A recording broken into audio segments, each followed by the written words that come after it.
देश में स्थानों, स्मारकों और भवनों के नाम पर एक बार फिर से सियासत शुरू हो गई है। दरअसल केंद्र की मोदी सरकार ने दिल्ली स्थित नेहरू मेमोरियल का नाम बदल दिया है। अब नेहरू मेमोरियल को पीएम मेमोरियल के नाम से जाना जाएगा।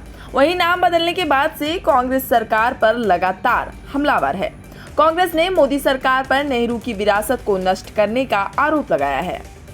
इसी बीच नेहरू मेमोरियल संग्रहालय और लाइब्रेरी का नाम बदलकर प्रधानमंत्री संग्रहालय और लाइब्रेरी करने पर कांग्रेस नेता राहुल गांधी का बयान सामने आया है। राहुल गांधी ने जवाहरलाल नेहरू के जरिए पीएम मोदी पर हमला बोला है। देखिए उन्होंने क्या कुछ कहा। Nehru memorial name got changed sir, what you have to say on that sir? Nehru ji की पहचान उनके कर्म है, उनका नाम नहीं। दूसरी तरफ केंद्रीय मंत्री डॉक्टर वीके सिंह ने नेहरू मेमोरियल का नाम बदलकर पीएम मेमोरियल रखने के बाद विपक्ष द्वारा किए जा रहे विरोध को लेकर आड़े हाथों लिया है। उन्होंने विपक्ष से सवाल पूछते हुए कहा कि नेहरूवादी विरासत जैसा कुछ नहीं है। यह स्थान पहले कमांडर इन चीफ का घर था।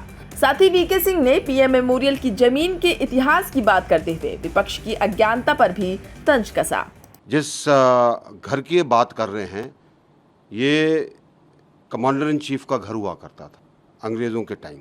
उस टाइम दो ही लोग मुख्य होते थे, एक वाइसरॉय थे, एक कमांडर इन चीफ थे। वाइसरॉय राष्ट्रपति भवन था, कमांडर इन चीफ का घर ये था।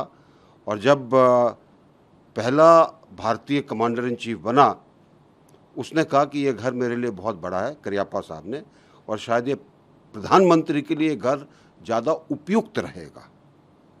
अब ये कांग्रेस के जो आज के नेता हैं शायद इनको मालूम भी नहीं है। तो अगर सब प्रधानमंत्रियों का संग्रहालय बना है तो उसका नाम तो प्रधानमंत्री संग्रहालय होना चाहिए ना, सभी प्रधानमंत्रियों के लिए। अब जरा जानने की कोशिश करते हैं कि आखिर नेहरू मेमोरियल संग्रहालय का नाम बदलने के सरकार के इस फैसले पर इतना हंगामा क्यों मचा हुआ है। दरअसल एडविन लुटियंस की इंपीरियल कैपिटल का हिस्सा रहा 3 मूर्ति भवन अंग्रेजी शासन में भारत के कमांडर इन चीफ का आधिकारिक आवास था। ब्रिटिश भारत के अंतिम कमांडर इन चीफ के जाने के बाद 1948 में 3 मूर्ति भवन देश के पहले प्रधानमंत्री जवाहरलाल नेहरू का आधिकारिक आवास बन गया।